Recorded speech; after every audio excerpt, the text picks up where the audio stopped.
बहुत बहुत स्वागत है आपके अपने चैनल लर्निंग एटीट्यूड फॉरएवर पर। और फिर से एक नई पारी की शुरुआत। एग्ज़ाम्स ख़त्म हो गए हैं, चाहे वह सेकेंडरी का हो या हायर सेकेंडरी का हो। और फिर से हम स्टार्ट करते हैं सेकेंडरी और हायर सेकेंडरी का जो मैथ्स है, इंग्लिश है, साइंस है, जो भी सब्जेक्ट है जो आपका उसमें बेसिक है क्लास सेकेंडरी में, उसको पहले हम लोग देखते हैं। ठीक है, तो वहाँ पर ओवरऑल अभी से अगर तैयारी किया जाए, स्टार्टिंग से तैयारी किया जाए, तो समय का बचत होगा। क्योंकि हम लोग क्या करते हैं, एट द पीक पॉइंट जा करके हम लोग तैयारी शुरुआत करते हैं। At the time of exam हम लोग तैयारी शुरू करते हैं। तो जब एग्जाम के टाइम हम लोग तैयारी शुरू करेंगे तो विश्वास करिए उस समय लोड ज़्यादा होगा। क्योंकि जो काम हमें 12 महीने में करना है, we have to do in 12 month, तो हम लोग को वह काम 12 महीने में करने वाला काम अगर 3 महीने में किया जाए तो निश्चित तौर पर उसका लोड बढ़ जाएगा। तो विश्वास करिए, अपने आप को तैयार कर लीजिए। और तैयार करने के साथ साथ जो लाइव क्लास होगा वो भी, जो वीडियोस चलेंगे वो भी, इन सभी चीज़ों को आपको अपने चैनल लर्निंग एटीट्यूड फॉरएवर पर शुरुआत करानी है।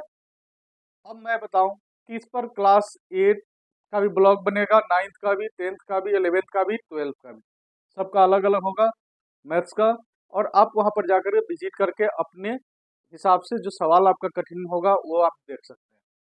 मैं बता दूं, बोर्ड एग्जाम में, लास्ट बोर्ड एग्जाम में हमने हाइट एंड डिस्टेंस का क्वेश्चन कुछ हमने शेयर किया था और हूबहू क्वेश्चन आया। तो इसका मतलब क्या है कि एक मैंने कुछ जादू नहीं किया, लेकिन कहने का मतलब एक गेस था, एक अंदाज था, एक अनुमान था कि वो क्वेश्चन आएगा और हमने बनाया, बताया और आ गया एग्जाम में। तो विश्वास करिए, यहाँ पर गेस करने की जरूरत नहीं है, अनुमान लगाने की जरूरत नहीं है। जब पूरे तरह से प्रिपेयर्ड होंगे तो काहे का गेस, काहे का अनुमान।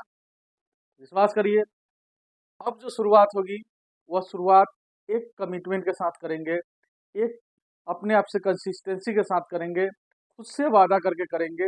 विश्वास करिए, जब वो अपने काम को शुरुआत अपने रूटीन यानी समय सारणी बनाकर शुरू करेंगे तो विश्वास करिए आपकी तैयारी परफेक्ट होगी।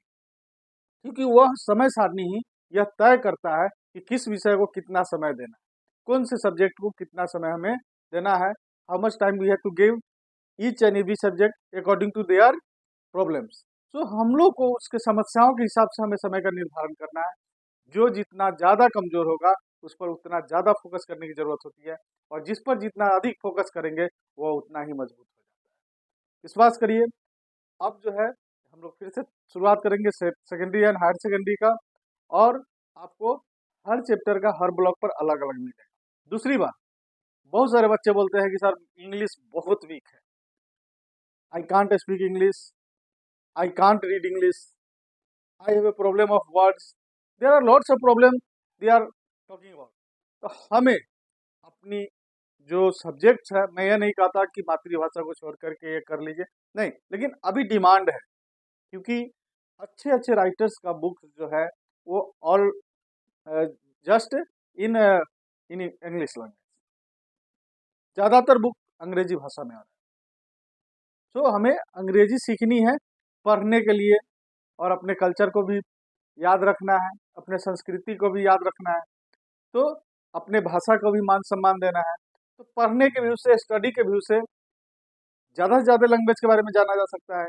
इंग्लिश सीखा जा सकता है, फ्रेंच सीखा जा सकता है ना। तो बहुत सारे लैंग्वेजेस हैं अपने भारत में ही, सैकड़ों लैंग्वेजेस हैं, तो हम लोग वहाँ से सीख सकते हैं।